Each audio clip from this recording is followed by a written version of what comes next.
My name is Julia. I have no luck with men, having failed at marriage twice. My second fiance chose a younger, more flirtatious female coworker over me. Soon after, Mr. Thompson, the president, said something surprising. My name is Julia, a 36-year-old working at a small local construction company. I've been working at this company for 18 years since graduating from high school. The company was founded 2 years before I joined.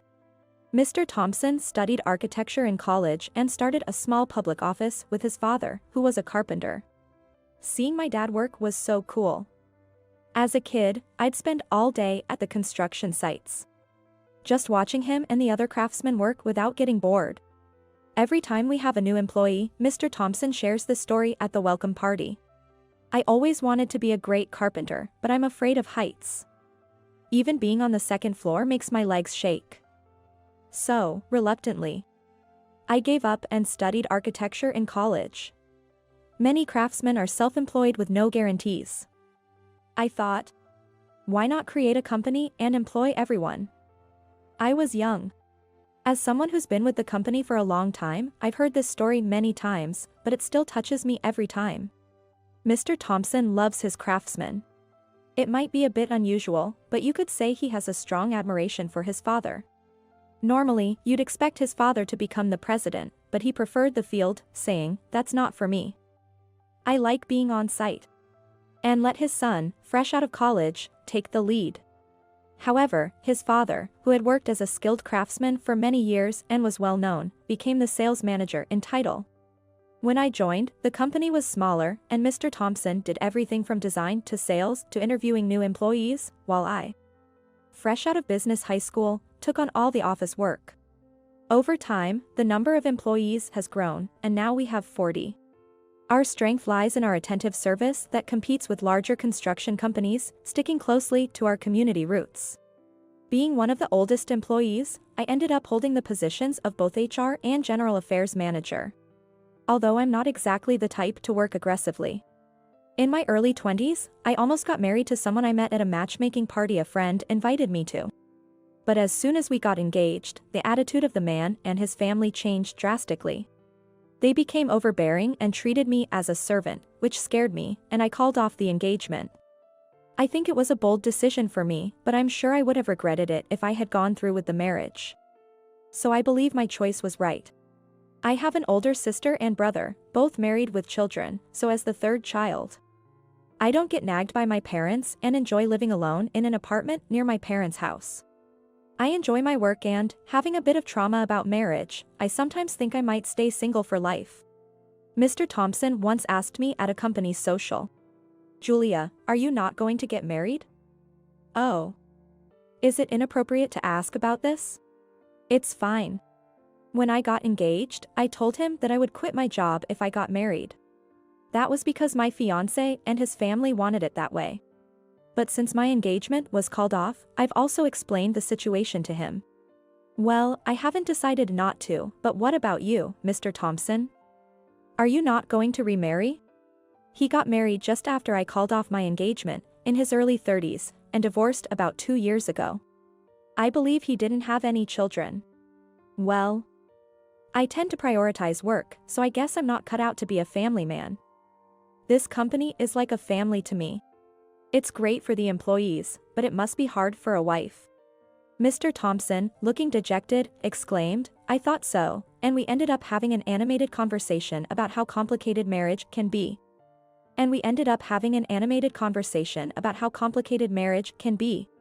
My name is Alex.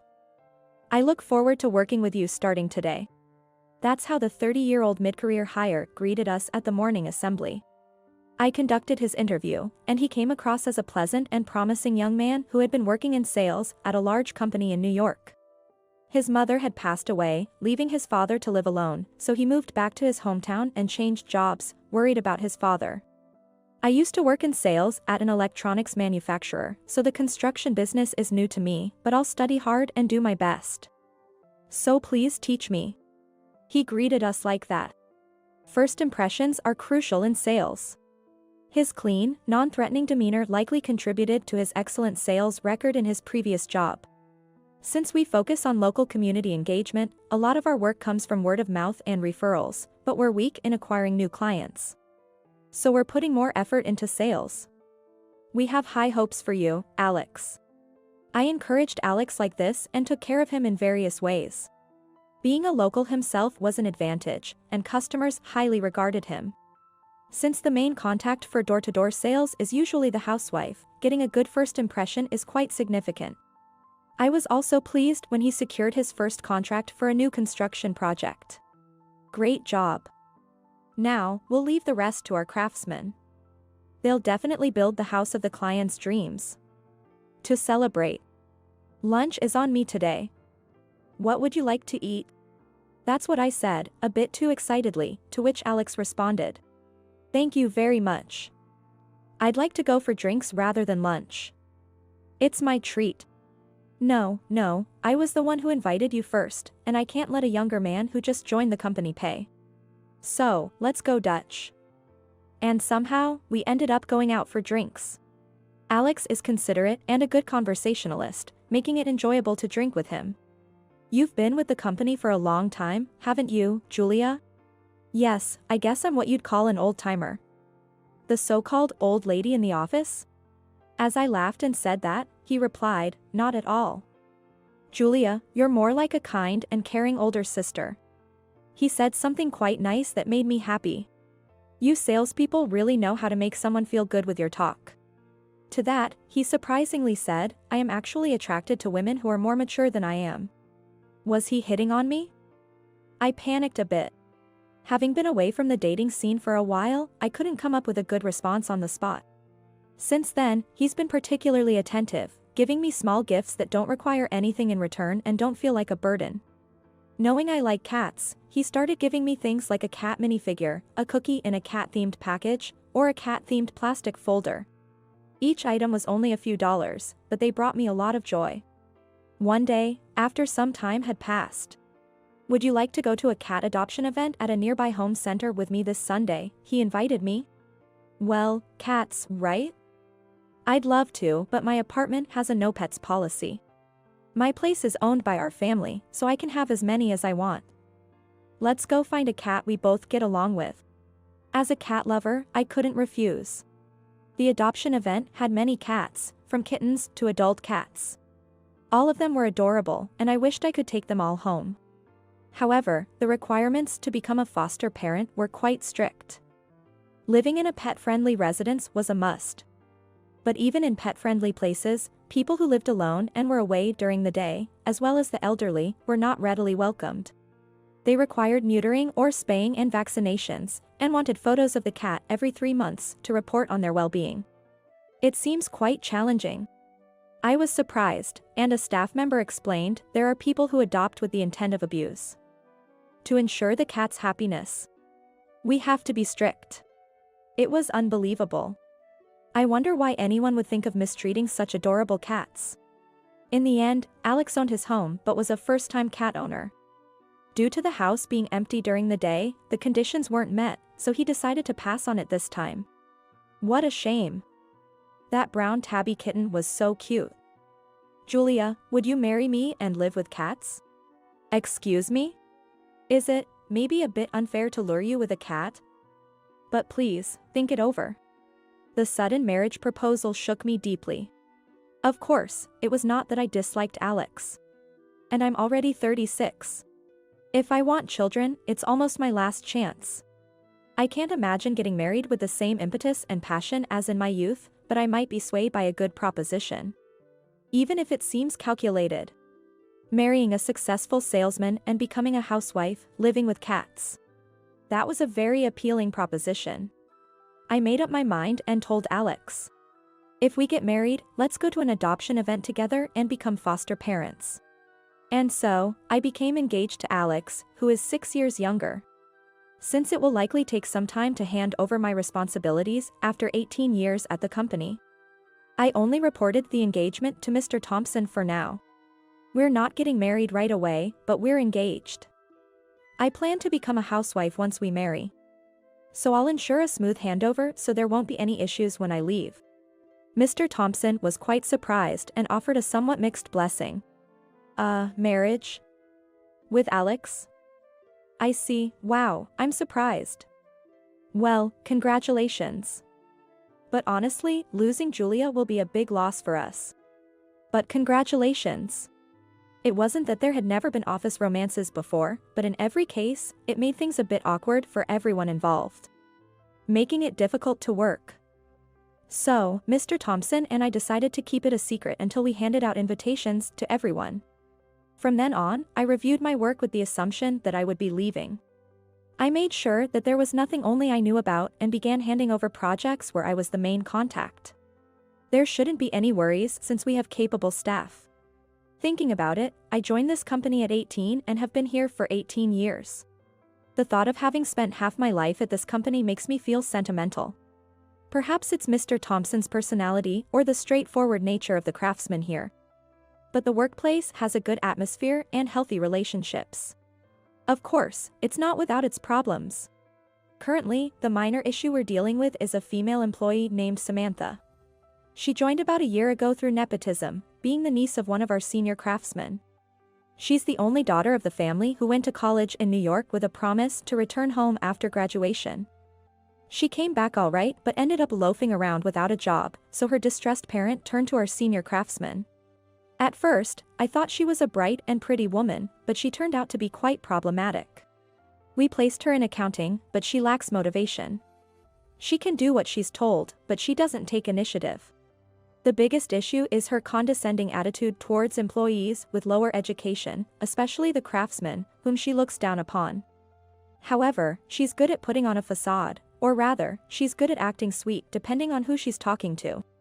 In front of male employees, she's the bright and pretty woman everyone likes. This attitude extends even to the craftsmen she secretly looked down on. The men, unaware that they are being mocked behind their backs, say things like, "Samantha, the new girl, is sweet and nice." The ones who suffer the most are probably the female employees who only graduated high school. Samantha brags about her degree from a college in New York and looks down on us who only graduated from local high schools. She's so rude when we try to teach her work. She says terrible things about the craftsmen behind their backs, calling them brainless, low class, and dirty. It's natural for work clothes to get dirty when you're working on site, right? Because the male employees praise her so much, I once told them she acts differently towards women. But they even told me not to be jealous of such a young and pretty girl. It was so frustrating.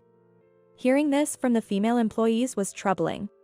She hadn't shown that side to me until one day. "So, Julia, I heard you didn't go to college. And yet, working here for nearly 20 years can still get you the important position," she said. "I'm not that important, but Samantha, there are some issues with your work attitude. Please stop looking down on the craftsmen with your words and actions." I was clear in my warning, but she replied, "Oh? Did it seem that way? I'm just honest, you know, showing no concern at all. That's not what you call honesty. It's problematic both professionally and personally." "But Julia, you are messing with younger male employees here, right? Isn't that a problem?" "Excuse me?" Everyone here is so laid back that they haven't noticed, but it was obvious to me. You and Alex are involved. This took me by surprise. She must have a good instinct or sense for these things. Look, we haven't made it public, but we're engaged. Once I've properly handed over my work, we plan to get married. It's not like we're doing anything wrong." "Oh, really?" "Alex is the best catch in this company, after all. A college grad and handsome. Maybe I should take him for myself." I was speechless at her audacity. "What are you even doing here? Stop spouting nonsense and actually do your work." With that, I ended the conversation. Feeling utterly frustrated, I ended up venting to Alex. She's a troublesome kid. I'll talk to her too. I'll also address the work and the craftsman issue."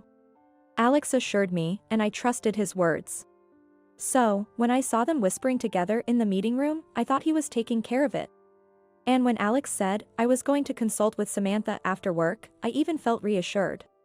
Days of slight miscommunications with Alex continued, but I never imagined he was avoiding me on purpose. After about a month, when Samantha and I accidentally made eye contact and she looked at me with a triumphant smile, I realized, well, she got me. Alex apologized profoundly. Sorry. I got carried away. It wasn't serious. Please believe me. The thought of him with Samantha, of all people, and her smug smile, wouldn't leave my mind, infuriating me. Give me some time to think. Should I forgive him, believing it was just this once, and proceed with the marriage? Or should I decisively break up with a man who cheated with a coworker despite being engaged? While I was more inclined not to forgive him emotionally, giving up on the marriage I had once dreamt of was also hard. It happened when I was delivering documents to Mr. Thompson, who was drafting plans in the design room. Julia, you've seemed a bit down these last few days. Is something wrong? If you're okay with it, I'm here to listen. When he kindly said that, and seeing that there were no other employees around, I was suddenly overwhelmed and found myself crying.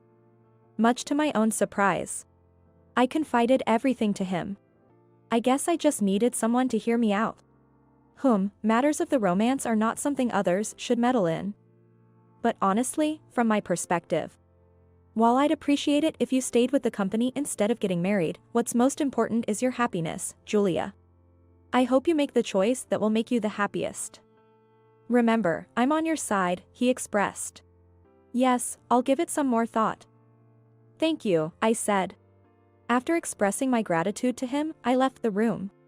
As time passed without a clear decision from me, about a month after Alex's affair came to light, an incident occurred during one morning assembly.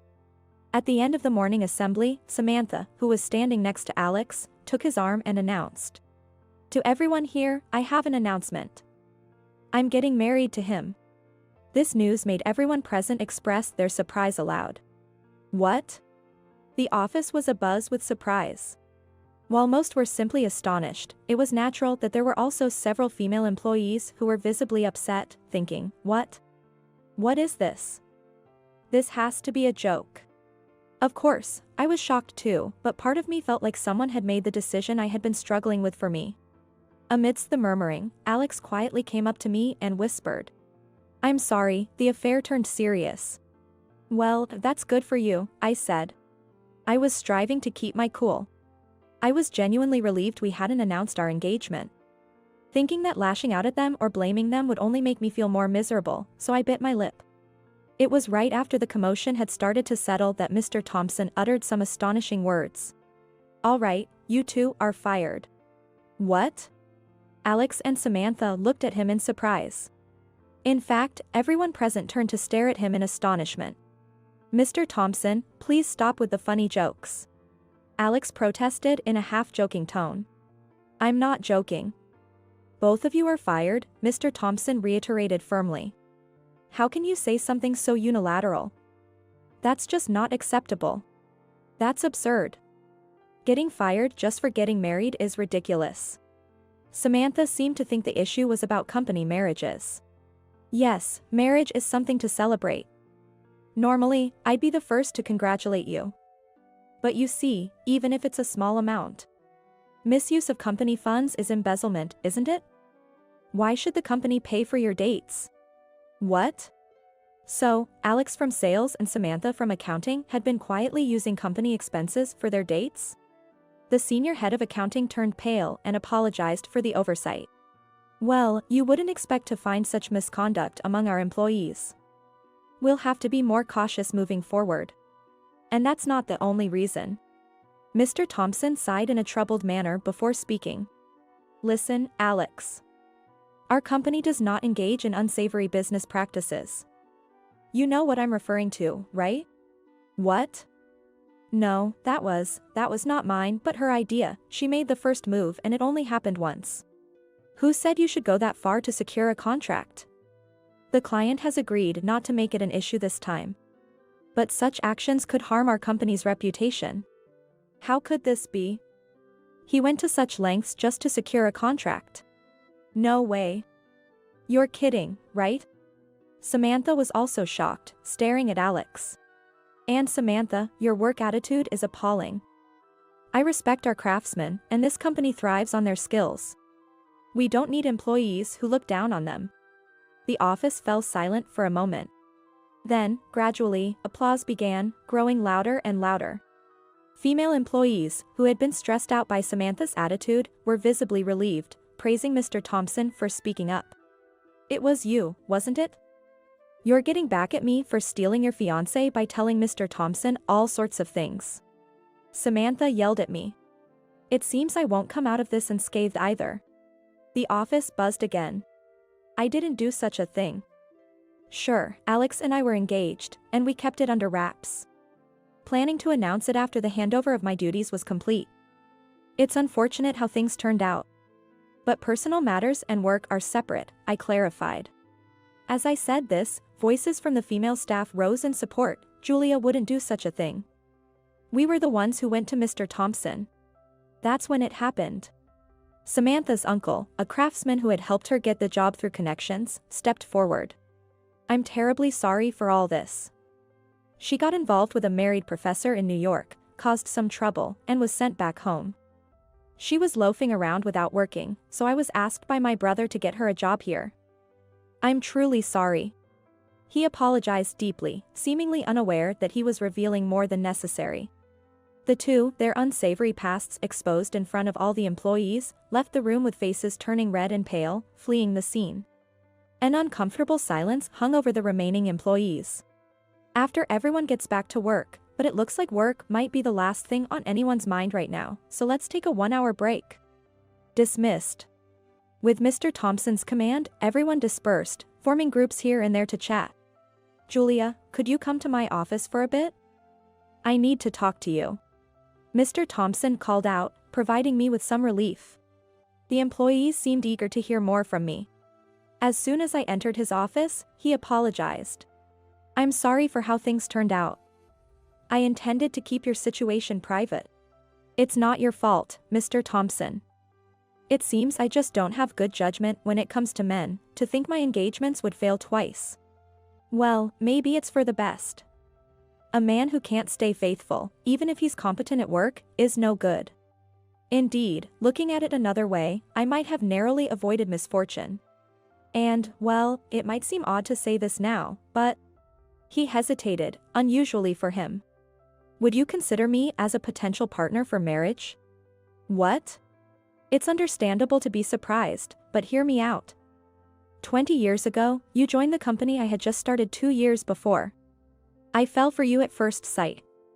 But I thought it was inappropriate to pursue anything with a new employee, so I gave up and even had a girlfriend. Then you said you got engaged. He mentioned he decided to marry his girlfriend at that time. But I ended up breaking off the engagement. I regretted not waiting a bit longer. I thought I loved my wife in my own way, but maybe she too had a faint feeling something was off. She left me for another man. But I couldn't blame her. I remember being invited to his wedding shortly after I told him about my first engagement and my intention to leave the company after getting married. After my divorce, I was down for a while. But just when I thought I could propose to you, you announced your engagement to Alex. Oh well. You did nothing wrong. I even thought about blessing your union. But knowing he was no good, I wondered how I could break you two up. So I know it's wrong to say this now, but if I don't say it now and miss this chance again, I might never get another. Take your time to think it over, there's no rush. Of course, I liked him. But I had never seen him as a romantic prospect. As I left his office, a thought struck me, and I asked him. Do you like cats, Mr. Thompson? What? Yes, I love them. I love both cats and dogs. Back at my desk, my emotions were like a roller coaster from the morning's events, and I found it hard to concentrate on work. Moreover, the other employees seemed to be watching me with concern, which made me feel uncomfortable. Pretending to look over documents, I thought about Mr. Thompson. 18 years since joining the company, he had always been kind and considerate toward me. I had been observing him all this time, his care for the employees, his love for the craftsmen, his fear of heights, and his occasional clumsiness. As I thought about it, I could feel my cheeks warming up. Mr. Thompson? He likes me all this time and wants to marry me? The thought made my heart race uncontrollably. I stood up impulsively and headed for his office. Bursting through the door, I nearly shouted.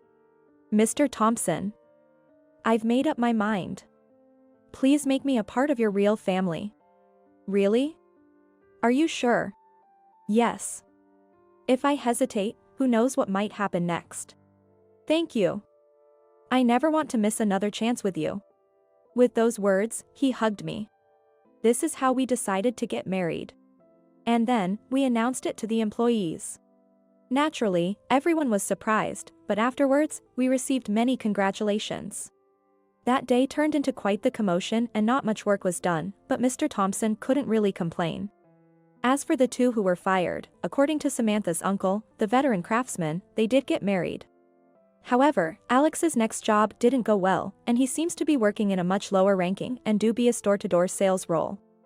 After getting married, it turned out Alex's father had started showing signs of dementia, and Samantha, who was left with the caregiving duties, felt deceived and complained about it. However, her parents, ashamed of a daughter who caused trouble in university and then embezzled at her job leading to her firing, have reportedly said they wouldn't let her back into the house even if she divorced and returned. I wondered if Alex's rush to get close to me was to have someone to take care of his father. I moved into Mr. Thompson's house, and since I've known both my father-in-law and mother-in-law for 18 years, it felt like we've been family from the start. It was as if we were a family right from the beginning. Right after getting married, Mr. Thompson and I went to an adoption event and took in 2 sibling cats.